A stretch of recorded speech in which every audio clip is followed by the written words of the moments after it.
Hello guys, ಬೆಂಗಳೂರಿಂದ ತಮಿಳ್ನಾಡಿಗೆ travel ಮಾಡಿ ಅಲ್ಲಿರುವಂತಹ ವೆಲ್ಲಿಮಲೈ ಟೆಂಪಲ್ ನ ವಿಸಿಟ್ ಮಾಡಿರೋದನ್ನ ಈ ವಿಡಿಯೋದಲ್ಲಿ ನಿಮ್ ಜೊತೆಗೆ ಶೇರ್ ಮಾಡ್ಕೊಂತೀನಿ. ನಾನು ಕೂಡ ಸಹ ಫಸ್ಟ್ ಟೈಮ್ ವೆಲ್ಲಿಮಲೈ ಟೆಂಪಲ್ ಗೆ ಹೋಗ್ತಾ ಇದ್ದೀನಿ. ಈ ಟೆಂಪಲ್ ನ ವಿಶೇಷತೆ ಏನು ಅಂತಂದ್ರೆ, ನೀವು ಪ್ರೀತಿಸಿದವ್ರನ್ನ ಮದ್ವೆ ಆಗ್ಬೇಕು ಅಂತಂದ್ರೆ ಈ ಟೆಂಪಲ್ ಗೆ ಹೋಗಿ ವಿಸಿಟ್ ಮಾಡಿ ಪ್ರೇ ಮಾಡ್ಕೊ ಬನ್ನಿ. ನೀವು ಪ್ರೀತಿಸೋರ್ನ ಮದ್ವೆ ಆಗ್ಬೋದು. ಟೆಂಪಲ್ ಒಳಗಡೆ ಎಂಟ್ರಿ ಕೊಟ್ಟಿದ ತಕ್ಷಣನೇ ಒಂದು ಬ್ಯೂಟಿಫುಲ್ ಕೊಳ ಕಾಣಿಸ್ಕೊಂತು. ನನ್ನ ಚಾನೆಲ್ ಅಲ್ಲಿ ಅಪ್ಲೋಡ್ ಆಗಿರೋ ಅಂತಹ ಹಳೆಯ ವಿಡಿಯೋ ನೋಡಿದ್ರೆ ಗೊತ್ತಾಗುತ್ತೆ. ನಾನು ತಿರುತಣಿ ಸುಬ್ರಹ್ಮಣ್ಯ ಸ್ವಾಮಿ ಟೆಂಪಲ್ ಗೆ ಹೋದಾಗ ಅಲ್ಲೂ ಕೂಡ ಎಂಟ್ರೆನ್ಸ್ ಅಲ್ಲಿ ಒಂದ್ ಕೊಳ ಕಾಣಿಸ್ಕೊಂತು. ಸೇಮ್ ಇಲ್ಲೂ ಕೂಡ ಅದೇ ತರ ಒಂದು ಕೊಳ ಕಾಣಿಸ್ಕೊಂಡಿದೆ ಎಂಟ್ರೆನ್ಸ್ ಅಲ್ಲಿ. ತುಂಬಾ ಬಿಸ್ಲಿತ್ತು ಅಂತ ಹೇಳಿ ಕೊಳದತ್ರ ಕುತ್ಕೊಳ್ಳೋಣ ಅಂದಾಗ ಈ ಕೊಳದಲ್ಲಿ ಮೀನ್ ಇರೋದ್ ಗೊತ್ತಾಗಿ ಕಡ್ಲೆಪುರಿ ತಗೊಂಡು ಮೀನ್ಗಳಿಗೆ ಕಡ್ಲೆಪುರಿ ಎಸಿತಾ ಕುತ್ಕೊಂಡಿದ್ದೆ.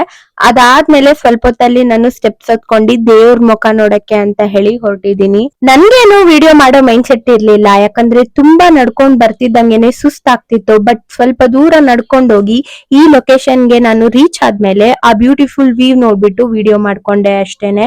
ನಾನೇನ್ ಅನ್ಕೊಂಡೆ ಅಂದ್ರೆ ಇಲ್ಲಿಂದ ಇನ್ನು ಸ್ವಲ್ಪ ಮೇಲ್ ನಡ್ಕೊಂಡು ಹೋಗ್ಬೇಕು ಅನ್ಕೊಂಡೆ. ಬಟ್ ಇಲ್ಲೇ ನೀವು ಲೊಕೇಶನ್ ಅಲ್ಲಿ ನೋಡ್ತಿದ್ದೀರಲ್ಲ, ಈ ಲೊಕೇಶನ್ ಅಲ್ಲೇನೆ ಸಹ ಟೆಂಪಲ್ ಇರೋದಂತೆ. ಇಲ್ಲಿ ಒಂದು ಚಿಕ್ಕ ಗಣೇಶ ದೇವಸ್ಥಾನ ಇದೆ. ಆ ದೇವಸ್ಥಾನದಿಂದ ಗುಹೆ ಒಳಗೆ ಹೋಗಿ ಸುಬ್ರಹ್ಮಣ್ಯ ಸ್ವಾಮಿನ ವಿಸಿಟ್ ಮಾಡ್ಬೇಕಾಗಿತ್ತು. ಇದೆಲ್ಲ ಹಳೆಯ ಕಾಲದ ದೇವಸ್ಥಾನ. ನಿಜವಾಗ್ಲೂ ಹೇಳ್ಬೇಕಂದ್ರೆ ಹಳೆಯ ಕಾಲದ ದೇವಸ್ಥಾನಕ್ಕೆ ಪವರ್ ಜಾಸ್ತಿನೇ ಇರುತ್ತೆ. ಗುಹೆ ಒಳಗೆ ಹೋಗಿ ಸುಬ್ರಹ್ಮಣ್ಯ ಸ್ವಾಮಿನ ವಿಸಿಟ್ ಮಾಡಿರೋ ಅಂತಹ ದೃಶ್ಯ ಇದು. ಈ ಒಂದು ಜಾಗ ನೀವೇನ್ ನೋಡ್ತಿದ್ದೀರಲ್ಲ, ಇಲ್ಲೇನೆ ಸುಬ್ರಹ್ಮಣ್ಯ ಸ್ವಾಮಿನ ವಿಸಿಟ್ ಮಾಡ್ಕೊಂಡು ಆಚೆ ಬಂದಾಗ ಮಾಡ್ಕೊಂಡಿರೋ ಅಂತ ವಿಡಿಯೋ ಇದು.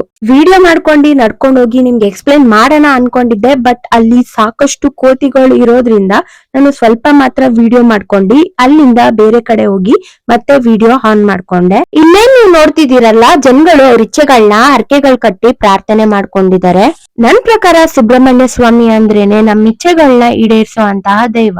ನಿಮ್ಗೇನಾದ್ರೂ ಆಸೆ ಇದ್ರೆ ಸುಬ್ರಹ್ಮಣ್ಯ ಸ್ವಾಮಿ ಹತ್ರ ಬೇಡ್ಕೊಳ್ಳಿ, ಆ ಆಸೆ ಖಂಡಿತ ಈಡೇರುತ್ತೆ. ದೇವ್ರನ್ನ ನೋಡ್ಬೇಕಂದ್ರೆ ಅಷ್ಟು ಈಸಿಯಾಗಿ ನಾವು ಬರಕ್ ಆಗಲ್ಲ. ನಾನು ಕೂಡ ತುಂಬಾ ಕಷ್ಟಪಟ್ಟು ದೇವ್ರನ್ನ ನೋಡಕ್ ಬಂದೆ. ನಾನು ತುಂಬಾ ಟ್ಯಾನ್ ಆಗ್ಬಿಟ್ಟಿದ್ದೀನಿ, ಇಗ್ನೋರ್ ಮಾಡಿ. ಯಾಕಂದ್ರೆ ನೆನ್ನೆನೂ ನಿದ್ದೆ ಇಲ್ಲ, ಮೊನ್ನೆನೂ ನಿದ್ದೆ ಇಲ್ಲ. ಒಟ್ನಲ್ಲಿ ಇವತ್ತು ದೇವ್ರನ್ನ ಬಂದು ನೋಡಿಕೊಂಡು ರಿಟರ್ನ್ ಹೋಗ್ತಾ ಇದ್ದೀವಿ. ಸ್ಟೆಪ್ಸ್ ನೋಡಿ ಹೆಂಗಿದೆ ಅಂತ ತೋರಿಸ್ತೀನಿ. ನೋಡಿದ್ರಲ್ವಾ, ನಾನು ಅಲ್ಲಿ ಸ್ಟೆಪ್ಸ್ ಇಂದ ಇಳಿಬೇಕಾದ್ರೆ ಮಾಡ್ಕೊಂಡಿರೋ ಅಂತ ವಿಡಿಯೋ ಅದು. ನಾನು ಕೂಡ ಆಲ್ಮೋಸ್ಟ್ ಲಾಸ್ಟ್ ಇಯರ್ ಡಿಸೆಂಬರ್ ಇಂದ ಸುಬ್ರಹ್ಮಣ್ಯ ಸ್ವಾಮಿನ ನೋಡ್ಬೇಕು ಅಂತ ಹೇಳಿ ವೆಯ್ಟ್ ಮಾಡ್ಕೊಂಡು ಇರ್ತಿದ್ದೆ. ಯಾವ ಟೆಂಪಲ್ಗೆ ಹೋಗ್ಬೇಕು ಅಂತ ಹೇಳಿ ಯಾವ್ದು ಪ್ಲಾನ್ ಮಾಡ್ಕೊಂಡಿರ್ಲಿಲ್ಲ. ಒಟ್ನಲ್ಲಿ ವರ್ಷಕ್ಕೊಂದ್ಸತಿ ಆದ್ರೂ ನಾನು ಸುಬ್ರಹ್ಮಣ್ಯ ಸ್ವಾಮಿ ಟೆಂಪಲ್ಗೆ ಹೋಗಿ ದೇವ್ರನ್ನ ನೋಡ್ಕೊಂಡು ಬಂದ್ರೇನೆ ನನ್ಗೆ ಸಮಾಧಾನ ಆಗ್ತಿತ್ತು. ಈ ವರ್ಷ ನನ್ಗೆ ಲಕಿಲಿ ವೆಲ್ಲಿಮಲೈಗೆ ಹೋಗ್ಬೇಕು, ದೇವ್ರನ್ನ ನೋಡ್ಬೇಕು ಅನ್ನೋದಿತ್ತು ಅನ್ಸುತ್ತೆ. ಸೊ ಹೋಗಿ ದೇವ್ರನ್ನ ವಿಸಿಟ್ ಮಾಡ್ಕೊಂಡು ದೇವ್ರ ಹತ್ರ ಪ್ರಾರ್ಥನೆ ಮಾಡ್ಕೊಂಡು ಈ ಇಯರ್ ನ ಬ್ಯೂಟಿಫುಲ್ ಆಗಿ ತಗೊಂಡೋಗಕ್ಕೆ ಅಂತ ಹೇಳಿ ದೇವ್ರ ಹತ್ರ ಕೇಳ್ಕೊಂಡಿದೀನಿ. ನೋಡೋಣ ನೆಕ್ಸ್ಟ್ ಮುಂದಿನ ಬ್ಲಾಗ್ಸ್ ಗಳಲ್ಲಿ ನಾನು ಟೆಂಪಲ್ ವಿಸಿಟ್ ಮಾಡಿದ್ರೆ ನನ್ನ ಹತ್ರ ಆದಷ್ಟು ವಿಡಿಯೋನ ನಾನು ನಿಮ್ ಜೊತೆಗೆ ಶೇರ್ ಮಾಡ್ಕೊಂತೀನಿ. ಇದೇ ತರ ಬೆಂಗಳೂರಿಂದ ಆಲ್ಮೋಸ್ಟ್ ಔಟ್ ಆಫ್ ಸ್ಟೇಷನ್ ಹೋಗೋ ಅಂತ ವಿಡಿಯೋಸ್ ನನ್ನ ಚಾನೆಲ್ ಗಳಲ್ಲಿ ಅಪ್ಲೋಡ್ ಆಗ್ತಾನೆ ಇರುತ್ತೆ. ಮತ್ತೆ ಟೆಂಪಲ್ ವಿಡಿಯೋಸ್ ಕೂಡ ಬರ್ತಾನೆ ಇರುತ್ತೆ. ಸೊ ನನ್ನ ಚಾನೆಲ್ ನ ಸಪೋರ್ಟ್ ಮಾಡಿ. ಥ್ಯಾಂಕ್